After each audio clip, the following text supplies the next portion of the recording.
إن الحمد لله نحمده ونستعينه ونستغفره ونعوذ بالله من شرور أنفسنا وسيئات أعمالنا من يهده الله فلا مضل له ومن يضلل فلا هادي له أشهد أن لا إله إلا الله وحده لا شريك له وأشهد أن محمدا عبده ورسوله الذي لا رسول ولا نبي بعده أما بعد muslimin dan muslimat yang dimuliakan Allah Subhanahu wa taala. Ini yang menjadi syukur senantiasa kita sampaikan kepada Allah Subhanahu wa taala. Salawat dan salam kita sampaikan kepada Rasulullah sallallahu alaihi wasallam dan juga kepada keluarga beliau, para sahabat, para tabi'in serta orang mukmin yang senantiasa mengikuti beliau sampai akhir hayat. Pada malam hari ini kita lanjutkan bagian terakhir dari pembahasan kitab Syarh Sunnah. Qala Imam Al-Muzani rahimahullah ta'ala, "Fahada syarh sunnati nuharritu kashfaha wa awdahtuha faman waffaqahu Allah lil qiyam bima abantuhu ma'a ma'unatihi lahu bil qiyam ala ada'i fara'idihi bil ihtiyati fil najasat وإسباغ الطهارة على الطاعات وأداء الصلوات على الاستطاعات وإيتاء الزكاة على أهل الجداد والحج على أهل الجدد والاستطاعات وصيام الشهر للصحة وخمس صلوات سنها رسول الله صلى الله عليه وسلم من بعد الصلوات صلاة الوتر في كل ليلة وركعتي الفجر وصلاة الفطر والنحر وصلاة كسوف الشمس والقمر إذا نزل وصلاة الاستسقاء متى وجب واجتناب المحارم واحتراز من النميمة والكذب والغيبة والبغي بغير الحق وأن يقال على الله ما لا يعلم كل هذا كبائر والتحري في المكاسب والمطائب والمحارم والمشارب والملابس واجتناب الشهوات فإنها داعية لركوب المحرمات فمن رأى حول الحمى فإنه يوشك أن يوقع حمى فمن يسر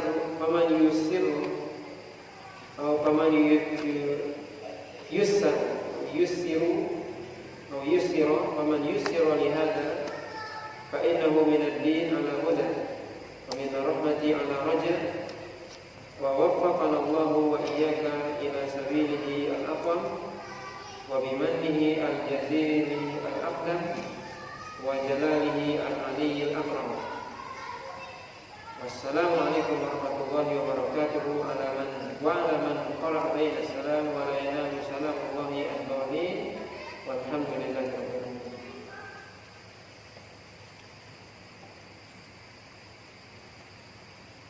Bapak dan Ibu kaum muslimin dan kaum muslimat yang dirahmati Allah Subhanahu wa taala, maka Imam Al-Muzani rahimahullah taala setelah menjelaskan pembahasan akidah Ahlussunnah wal Jamaah secara umum dan juga menyebutkan beberapa hal yang terperinci berkaitan baik itu berkaitan dengan Al-Quran, sifat Allah dan sebagainya. Kemudian beliau menutup pembahasan kitab ini dengan menyebutkan beberapa hal yang berkaitan dengan amal, yaitu amal dari perbuatan kita, yaitu amal soleh untuk dilakukan dan amal buruk untuk ditinggalkan. Maka ini menunjukkan kepada kita bahwasanya seorang yang dia baik akidahnya atau benar akidahnya itu akan membuahkan amal. Di sini Imam Al-Muzani secara tidak langsung memberikan sebuah isyarat kepada kita bahwasanya orang yang benar akidahnya, orang yang baik akidahnya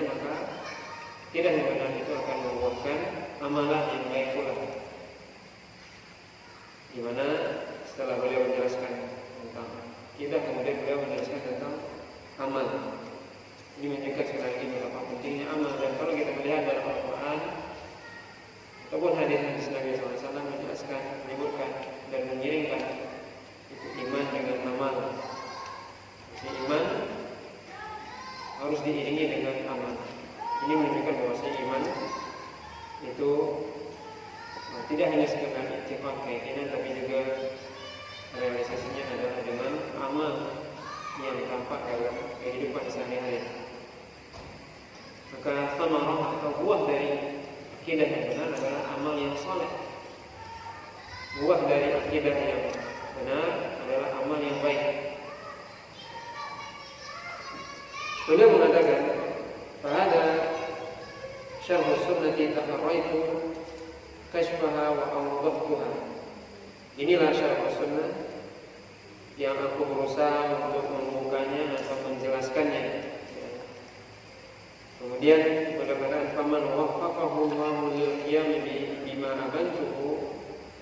Siapa yang Allah berikan kepadanya taufik, hidayah untuk bisa melaksanakan apa yang sudah aku jelaskan sebelumnya, kata beliau, ma'a ma'unatihi lahu bil qiyam ala ada'i faraid, ala ada'i faraidih, yaitu dengan juga dengan minta pertolongan kepada Allah SWT, atau dengan pertolongan Allah SWT dia melakukan perbuatan yang merupakan kewajiban, yang melakukan kewajiban-kewajibannya. Jadi kata beliau, inilah syarh sunnah atau inilah akidah Ahlussunnah wal Jamaah. Siapa yang diberikan oleh Allah SWT taufik yang untuk berpegang dengannya, yang sudah aku jelaskan, dengan melaksanakan kewajiban-kewajiban kepada Allah SWT, di antaranya beliau sebutkan bil ihtiyati bin najasat, itu dengan berhati-hati dalam masalah najis. Ini beliau menyebutkan mulai dari hal yang mungkin menurut sebagian kita hal yang ringan, yaitu beliau katakan al-ihtiyat bin najasat, ini berhati-hati dalam masalah najis, ini menjaga diri dari najis. Karena Nabi SAW menyebutkan dalam sebuah hadis dari Imam Darqutni, "Tanazzahu minal bawl fa inna amata adzabil qabri minhu." Kata Nabi SAW, hendaknya Anda berusaha untuk bersuci, menjaga diri dari kencing, karena kebanyakan atau umumnya adab kubur itu dari hal tersebut. Maka secara umum kita perintahkan untuk menjaga kebersihan. Nabi SAW mengatakan at-tuhur syatrul iman, bahwasanya kesucian itu, kebersihan itu adalah separuh dari iman. Kemudian kata beliau, wa isbaghat taharati ala ta'at, dan menyempurnakan taharah ya, dalam ketaatan kepada Allah SWT. Baik itu menyempurnakan ya, dalam hal bersuci dari hadas besar dan hadas kecil, kemudian juga bersuci dari najas sebagaimana disebutkan tadi, atau najis. Kemudian menyempurnakan wudu, mandi dan sebagainya. Nabi SAW mengatakan, "Ala adullukum ala ma yanfa'u bihi al-khataya wa yarfa'u bihi ad-darajat." Qala sahabat, "Bala ya Rasulullah." Qala isbaghul wudu ala al-makan wa kathratul khata ila al-masajid wa intidharus salat ila as-salat aw intidharus salat ba'da as-salat. Fadzalika al-iman. Nabi, semoga aku tunjukkan kepada kalian suatu hal yang bisa menghapuskan dosa dan meninggikan derajat. Para sahabat mengatakan, "Iya wahai Rasul," yaitu dengan menyempurnakan wudu. Ya, ketika wudu adalah makarih, yaitu menyempurnakan wudu dalam hal yang ketika itu kita sulit untuk menyempurnakannya, mungkin ketika dalam keadaan dingin dan sebagainya. Kathratul khata ila masajid, dengan memperbanyak langkah menuju masjid. Kemudian intidharus shalah ba'da shalah, itu menunggu salat setelah salat. Ya, seorang tidak keluar dari masjid setelah dia salat wajib, dengan sebab dia menunggu sholat berikutnya. Ya, misalnya antara maghrib dan isya, kita tidak tunggu, kita tidak pulang karena ingin menunggu sholat isya. Fadzalikum riba, maka itulah termasuk riba di jalan Allah SWT. Wa adai sholawat, dan melaksanakan atau menunaikan sholat yang hasilnya di sini adalah sholat fardu. Ya, melaksanakan sholat fardu yang 5. Allah SWT mengatakan hafidhu ala sholawati was sholatil wusta. Jagalah mereka sholat anda, yaitu sholat yang 5 waktu, dan sholat pertengahan yaitu sholat asar. Maka diperintahkan oleh Allah SWT untuk menjaga sholat, menjaga waktunya dan juga menjaga pelaksanaannya. Itu dijaga dengan sebaik-baiknya, melaksanakan dengan rukun dan syaratnya dengan sepenuhnya. Ala istita'ah, itu sesuai dengan kemampuan. Melaksanakan sholat yang semaksimal mungkin. Nabi mengatakan sholli qa'iman fa illam tastati' fa qa'idan fa illam tastati' fa 'ala jamb. Salatlah Anda kalau bisa dengan keadaan berdiri. Kalau tidak sanggup maka duduk, kalau tidak sanggup maka berbalik. Maka melaksanakan kewajiban di antaranya salat yang 5 waktu yang dijaga. Wa ita'iz zakat ala ahli al-jadad, artinya menunaikan zakat bagi orang yang kaya, orang yang memiliki kemampuan, ya, kelebihan harta dan sampai hartanya nisab, yaitu batas minimal seorang diwajibkan zakat. Wal hajj ala ahli al-jadah wal istita'at. Wal hajj ala ahli al-jadah wal istita'at, artinya haji juga wajib bagi orang yang mampu, ya. Jaga artinya orang yang kaya. Wal istita'at, yaitu orang yang mampu, yang memiliki kemampuan. Maka haji wajib hukumnya bagi orang yang mampu. Allah SWT katakan walillahi 'alan nasi hajjul baiti man istata'a ilaihi sabila. Diwajibkan bagi manusia itu untuk melaksanakan ibadah haji, itu bagi orang yang mampu sampai kepadanya, yaitu ke Baitullah. Maka ini adalah salah satu juga rukun Islam yang diwajibkan bagi yang mampu melakukannya. Wa siyam syahri li ahli as-sihat, yaitu berpuasa sebulan, yaitu bulan Ramadan bagi orang yang sehat. Karena orang yang sakit boleh tidak berpuasa, tapi dia mengganti pada hari yang lainnya. Allah SWT mewajibkan kepada kita untuk berpuasa di bulan Ramadan, dan ini wajib hukumnya bagi setiap muslim, kecuali orang-orang yang memiliki udzur. Orang yang sakit udzurnya dia boleh tidak puasa, dia ganti pada hari yang lainnya. Atau wanita yang haid ataupun nifas, dia ganti pada hari lainnya. Kemudian beliau lanjutkan wa khamsu shalawatin sannaha Rasulullah SAW min ba'di shalawat. Kemudian 5 salat sunnah yang diajarkan oleh Nabi SAW setelah salat fardu. Beliau menyebutkan ada 5 salat yang perlu dijaga selain salat fardu, yaitu salat sunnah. Yang menunjukkan ini adalah salat yang sunnah muakkadah, yang sangat dianjurkan, yang sangat penting. Yang pertama, salatul witri fi kulli lailah. Salat witir setiap malam. Salat witir setiap malam. Dan disebutkan bahwasanya Nabi SAW yang tidak pernah meninggalkan salat witir baik dalam keadaan safar ataupun dalam keadaan mukim, apalagi dalam keadaan mukim. Maka salat witir adalah di antara salat yang sangat dianjurkan setelah salat fardu. Nabi SAW mengatakan afdhalus salat ba'da salatil maktubah salatul lail, atau kama qala sallallahu alaihi wasallam. Salat yang paling utama setelah salat wajib adalah salat malam, ya. Di antaranya adalah salat witir. Karena Nabi tidak pernah meninggalkan witir, baik dalam keadaan safar, perjalanan, ataupun dalam keadaan mukim. Baik itu kita lakukan di awal malam, yaitu setelah salat isya, setelah salat ba'diyah isya, kalau kita tidak mampu untuk bangun di sepertiga malam terakhir atau sebelum waktu subuh atau fajar, atau yang lebih utama adalah sebelum fajar, ya, sebelum sholat subuh. Maka ini salah satu sholat yang dianjurkan untuk kita lakukan, untuk kita kerjakan, yaitu sholat witir. Kita sholat witir setiap malamnya. Nabi SAW mengatakan, ya ahlal Quran awtiru fa inna Allah witrun yuhibbul al-witr. Wahai ahlul Quran, maka sholat witirlah, karena Allah SWT witir. Allah itu ganjil dan menyukai bilangan ganjil. Maka dianjurkan kita untuk witir. Kemudian rakaatain fajar, 2 rakaat sebelum sholat subuh.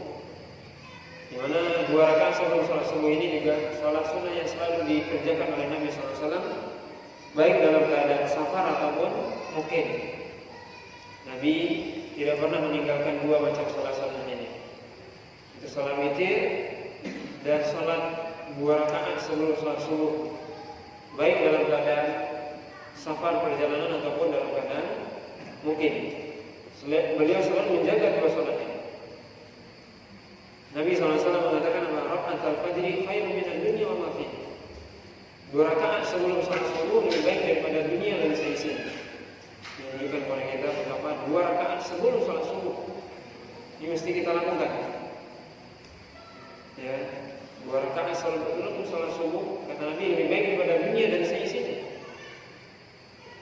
2 rakaat yang kita lakukan itu, kata Nabi, lebih baik daripada dunia dan seisinya. Apa yang kita cari? Seluruh apa yang ada di dunia ini itu lebih baik dengan kita melakukan 2 rakaat sebelum sholat subuh. Ini menunjukkan pentingnya 2 rakaat ini. Sampai Nabi tadi sebutkan tidak pernah meninggalkan 2 rakaat sholat fajar ini, baik dalam keadaan mukim ataupun safar.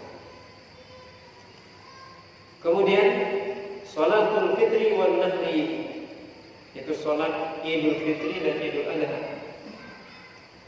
Dan tentunya ya, jumhur para ulama mengatakan bahwasanya sholat Id ini hukumnya adalah sunnah. Sebagian ulama mengatakan fardhu ain, sebagian lagi mengatakan fardhu kifayah.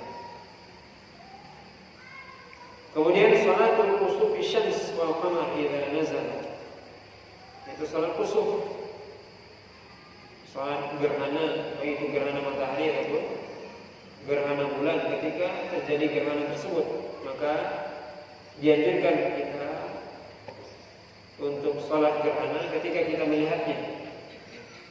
Maka gerhana itu, sholat itu tergantung dengan yang kita lihat, bukan hanya sekedar berita. Jadi kalau kita memang melihat gerhana tersebut dengan mata kepala kita, maka kita sholat. Sholat baik itu gerhana matahari ataupun gerhana bulan. Kemudian sholatul istisqa mata wajib, yaitu sholat istisqa, itu sholat minta hujan ketika memang kita dalam keadaan kering atau kemarau misalnya, maka dia itu disunahkan untuk istisqa. Ini yang disebutkan beberapa sholat sunnah yang disebutkan oleh Imam Al-Muzani yang mesti selalu kita jaga. Ada yang pelaksanaannya yang tadi sendiri seperti sholat witir dan sholat 2 rakaat sebelum fajar. Ada yang pelaksanaannya berjamaah, itu sholat Id, sholat gerhana dan sholat istisqa. Kemudian beliau melanjutkan wajtina bil maharim, dan menjauhkan diri dari segala macam yang diharamkan oleh Allah SWT. Allah SWT mengatakan, in tajtanibu kaba'ira ma tunhauna anhu nukaffir ankum sayyi'atikum wa nudkhilkum mudkhalan karim. Jika Anda menjauhi dosa-dosa besar yang kalian semua dilarang untuk melakukannya, maka kami akan menghapuskan dosa-dosa kecil kalian dari Allah dan kami masukkan kalian ke tempat yang mulia dan surga. Maka menjauhi perkara yang diharamkan oleh Allah SWT, perkara yang diharamkan oleh Allah SWT, mulai dari kesyirikan, kekufuran, kemudian dosa besar. Ya, dosa besar, kemudian dosa kecil juga termasuk tentunya. Agar kita menjauhinya. Nabi SAW mengatakan, ijtanibu as-sab'a al-mubiqat. Jauhi 7 perkara yang membinasakan Anda, yaitu 7 perkara termasuk dosa besar yang kita diperintahkan untuk menjauhinya. Dan tentunya bukan hanya dosa besar saja, dosa kecil juga diharamkan. Dan bukanlah ketika Nabi Allah SWT mengatakan ada dosa besar, ada dosa kecil, bukan berarti kita menganggap remeh dosa kecil. Karena sungguhnya ya tidak ada disebutkan oleh para ulama walaysa al-kabair ma'a al-istighfar wala shaghair ma'a al-israr. Artinya tidak ada dosa besar kalau selalu seorang beristighfar atau mohon ampun kepada Allah, dan juga tidak ada dosa kecil kalau seorang selalu melakukannya. Artinya tidak boleh seorang menganggap remeh dosa kecil dengan ini dosa kecil. Kalau dia terus melakukannya terus-menerus, ini akan jadi dosa besar. Nah, kemudian beliau katakan juga wal ihtiraz minan namimah, yaitu menjaga diri, menjauhkan diri dari an-namimah. Apa itu an-namimah? Yaitu membuat kerusakan di muka bumi ini dengan perkataan. Itu an-namimah. Namimah artinya membuat kerusakan dengan perkataan. Ya, baik itu dengan mengadu domba dan sebagainya. Mengadu domba antara dua orang yang tadinya tidak ada permasalahan di antara mereka, kemudian datang namam ini, orang yang melakukan namimah ini, dia adu domba. Ini termasuk dosa besar. Kemudian juga wal kadhib, menjauhkan diri dari dusta. Ini juga dusta dosa besar. Nabi SAW mengatakan, memberikan peringatan kepada kita, ayatul munafik, kata Nabi, tanda-tanda orang munafik ada 3. Idza haddatsa kadzab, idza wa'ada akhlafa, wa idza tumina khana. Tanda orang munafik ada 3. Kalau dia berbicara dusta, tidak benar, atau kalau dia berjanji dia tidak tepati. Kemudian ketika dia berbicara dia berjanji. Di zaman kita sekarang, dusta itu merajalela di zaman kita, yaitu dengan berbagai macam berita-berita yang tidak benar, yang mungkin serampangan di media sosial dan sebagainya. Ini termasuk, walaupun itu tidak dengan lisan kita, tapi dengan kita menyebarkan berita dusta, itu termasuk orang yang berdusta. Wal ghibah, ghibah. Nabi SAW mengatakan apa? Atadruna ma ghibah? Anda tahu enggak itu apa itu ghibah? Kata Nabi, dzikruka akhaka bima yang, yaitu Anda menyebutkan atau mensifati saudara Anda dengan suatu hal yang tidak dia suka. Itu ghibah. Kita menyebutkan suatu, yaitu aib dan sebagainya tentang saudara kita yang dia tidak suka di belakangnya, maka itu adalah ghibah, dan itu termasuk dosa besar. Allah SWT mengatakan, wala yaghtab ba'dukum ba'd, jangan sebagian Anda ghibah, bicarakan aib saudaranya. Ayuhibbu ahadukum ayyakula lahma akhihi maitan fakarihtum, apakah Anda suka makan daging saudara Anda sendiri? Kata Allah. Maka Allah membuat sebuah perumpamaan. Orang yang ghibah membicarakan aib saudaranya seperti orang yang makan daging saudaranya. Ya, naudzubillah. Ini sebuah perumpamaan yang sangat buruk. Padahal kita muslim, sesama muslim, hendaknya saling mencari kebaikan dan menutupi kesalahan. Wal baghi bi ghairil haq, atau melakukan kezaliman tanpa ada uzur syar'i, tanpa ada alasan syar'i, menzalimi seorang, mengambil hak orang lain. Ini semua termasuk dosa besar.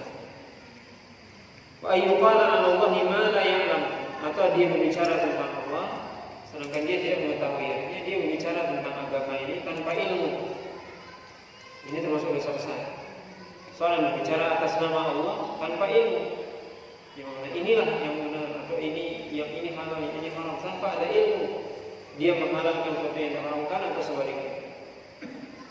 Allah SWT mengatakan, "Qul innama harrama rabbi al-fawahisha ma dhahara minha wa ma batan wal ithma wal baghy bighairi al-haqq wa an tusyriku billahi ma lam yunzil bihi sultana wa an taqulu 'ala Allahi ma la ta'lamun." Katakanlah, Allah SWT mengharamkan, innama harrama rabbi al-fawahisha, maksudnya Allah SWT mengharamkan al-fawahish, yaitu perbuatan keji, perbuatan dosa, ma dhahara, baik yang tampak, yang kelihatan atau yang tersembunyi, dan juga perbuatan dosa, dan juga perbuatan menzalimi orang, mengambil hak orang lain, dan melakukan kesyirikan. Dan juga Anda berkata atas nama Allah sedangkan Anda tidak berilmu tentangnya.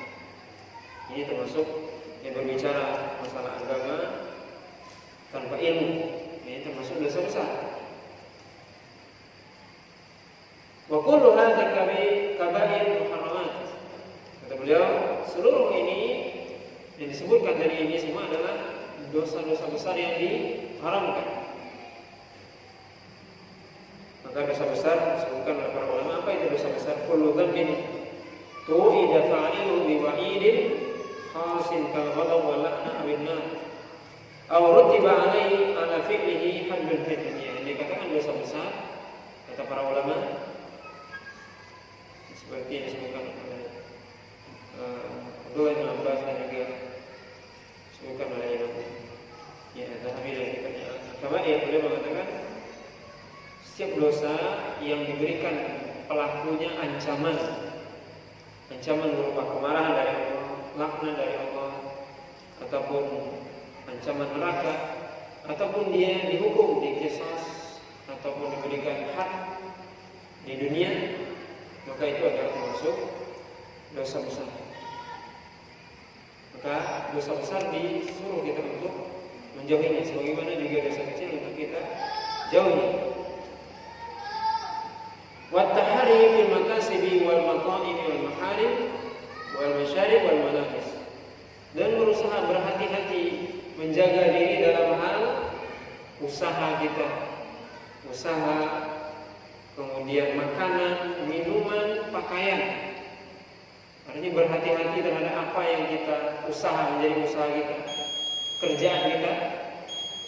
Berhati-hati menjaga diri dalam hal makanan kita, minuman kita, pakaian kita. Tentunya berhati-hati dari hal yang diharamkan. Jangan sampai kita memakan, jangan sampai usaha kita usaha yang haram, kemudian kita makan, minum dari yang haram atau memakai yang haram.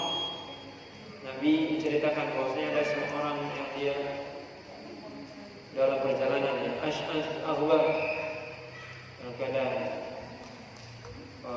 keadaan safar, perjalanan, kemudian pakaiannya compang-camping, kemudian rambutnya sudah acak-acakan. Kemudian dia berdoa kepada Allah, ya Rabbi, ya Rabbi, minta kepada Allah. Mestinya doanya musafir mustajab, tapi Nabi mengatakan ternyata dia tidak bisa atau tidak diijabah doanya. Kenapa? Mat'umuhu haram, makanannya haram, masyrubuhu haram, minumannya haram, malbasuhu haram, yang dia pakai haram. Fa anna yustajabu lidzalik? Nabi, bagaimana dia bisa diijabah? Maka seorang hendaknya berusaha menjaga apa yang dia konsumsi, yang dia makan, yang dia minum, yang dia pakai, usahanya dia jaga dari haram. Kenapa? Karena yang kita konsumsi itu akan menjadi darah daging. kalau seandainya sesuatu yang mengalir dalam tubuh ini adalah sesuatu yang haram, maka tentunya pikiran kita juga akan kepada yang haram. Kemudian sebagaimana yang disebutkan dalam hadis Nabi tadi, seorang yang dia konsumsi yang haram, maka doanya tidak diijabah oleh Allah SWT, tidak diangkat ke langit, tidak didengar oleh Allah SWT. Bagaimana kita bisa bayangkan itu? Betapa sedihnya orang tersebut. Kita misalnya hari ini datang sama orang tua, terus orang tua nggak mau ngasih apa yang kita minta, mungkin kita sedih. Mau minta sama siapa lagi? Seorang anak dia misalnya, dia tidak bisa apa-apa, minta sama orang tua, satu-satunya tempat minta orang tua, terus orang tua nggak ngasih, terus gimana? Begitu juga kita, yang memberi kita Allah SWT, yang memberi rezeki. Sekarang kita berdoa minta sama Allah, Allah tutup pintu langit, tidak dibukakan pintu langit. Bagaimana? Kepada siapa kita minta? Kalau bukan kepada Allah. Kepada siapa kita mengadu atau kecuali kalau bukan kepada Allah. Sekarang Allah nggak mau membukakan pintu langitnya, membukakan pintu ijabah kalau kita mengkonsumsi yang haram. Maka ini hati-hati. Mengkonsumsi yang haram itu berpengaruh terhadap ibadah kita, doa kita. Maka hendaknya kita jaga, apalagi di zaman akhir zaman sekarang ini. Banyak orang-orang yang Nabi sudah sebutkan sebenarnya, bahwasanya di akhir zaman nanti ada orang-orang yang mereka tidak lagi mempedulikan dari mana atau bagaimana dia mendapatkan rezeki, bagaimana makanannya, minumannya, dia sudah nggak peduli. Yang penting bisa makan, yang penting bisa hidup, yang penting bisa memakai dan sebagainya. Dia tidak pikirkan ini halal atau haram, naudzubillah. Maka ini bukan perkara ringan. Perkara halal dan haram, apa yang kita makan, apa yang kita minum, semua ditanya oleh Allah, dari mana kita dapatkan, bagaimana kita membelanjakannya. Maka hendaknya kita menjaga ini. Kemudian beliau katakan lagi, wajtinabu syahawat fa innaha da'iyatun li rukubil muharramat. Faman ra'a hawla al-hima fa innahu yushiku ayyiwa fi al-hima. Dan menjaga diri atau menjauhkan diri dari syahwat, karena syahwat ini akan membawa seorang kepada perbuatan yang haram. Dan siapa yang dia menggembalakan hewan gembalaannya di tanah larangan, maka hampir dipastikan dia bisa jatuh ke atau masuk hewan itu ke tempat yang diharamkan atau yang dilarang tadi. Ini sebuah permisalan. Maka beliau mengatakan hendaknya kita menjaga diri dari syahwat, apalagi di zaman kita sekarang. Ini suatu hal yang sangat berbahaya di zaman kita sekarang, di mana media sosial yang sangat gencar, segala sesuatu dibuka. Maka kalau kita tidak bisa menjaga mata kita, pendengaran kita, hati kita, maka jatuh pada perbuatan syahwat yang akan ini adalah jalan menuju perbuatan yang haram. Hendaknya kita jaga. Ya, sebagaimana sebuah perumpamaan yang Nabi sebenarnya sebutkan dalam sebuah hadis Nu'man bin Bashir, bahwasanya yang halal itu jelas, yang haram jelas. Ya, antara keduanya ada perkara syubhat. Siapa yang menjaga dirinya dari perkara yang syubhat, sungguh dia telah menjaga agamanya dan kehormatannya. Tapi siapa yang jatuh pada perkara yang syubhat, dia jatuh pada perkara yang haram. Ya, seperti seorang yang menggembalakan kambing di tempat yang terlarang, ya, dekat dari situ dia gembalakan. Dikhawatirkan kambingnya itu meloncat masuk ke tanah larangan tersebut. Begitu ibaratnya seorang yang bermudah-mudahan dalam hal perkara yang syubhat atau perkara syahwat tadi. Dia dikhawatirkan akan jatuh pada perkara yang diharamkan, karena itu adalah jalan menuju itu. Dia sudah berada di batas, di jurang, di garis merah. Nah, kalau dia lewati sudah masuk, tinggal satu langkah. Ini berbahaya. Kemudian beliau lanjutkan, faman yusyira li hadza fa innahu min ad-din ala huda wa min rahmati ala rajul. siapa yang Allah berikan kemudahan bagi dia untuk melaksanakan ini semua, kata Imam Al-Ghazali, itu melaksanakan ini akidah tadi yang sudah dijelaskan, begitu juga amalan-amalan yang disebutkan, sungguhnya dia berada di atas agama yang mana agama tersebut dituntut atas petunjuk Allah SWT. Artinya dia berada di atas petunjuk dan dia diharapkan mendapatkan rahmat dari Allah SWT. Waffaqana Allah wa iyyaka ila sabilihi al-aqwam wa bimannihi al-jazil al-aqdam wa jalihi al-ali al-akram. Dia sudah mengatakan semoga Allah SWT memberikan taufik kepada kami dan juga kepada anda untuk selalu berada di jalan Allah SWT yang lurus dan selalu berada di atas karunia Allah SWT yang sangat banyak, yang Allah SWT maha besar, maha tinggi dan maha mulia. Kemudian beliau menutup dengan mengucapkan salam dan salam kepada orang yang memberikan salam kepada kami, dan tidak mungkin salam ini diberikan atau diperoleh oleh orang-orang yang sesat, yakni orang-orang yang tidak lurus akidahnya. Allah Ta'ala. Bapak dan Ibu kaum muslimin dan kaum muslimat yang dirahmati oleh Allah Subhanahu wa taala, ini pembahasan kita dari pembahasan Syarh Sunnah yang ditulis oleh Imam Al-Ghazali rahimahullah taala, yang menjelaskan kepada kita tentang akidah Sunnah wal Jamaah, dan juga beliau menutup pembahasan beliau dengan menyebutkan beberapa amalan yang mesti kita jaga dan juga amalan yang mesti kita harus tinggalkan. Karena sekali lagi, akidah yang benar, akidah yang baik tentunya akan melahirkan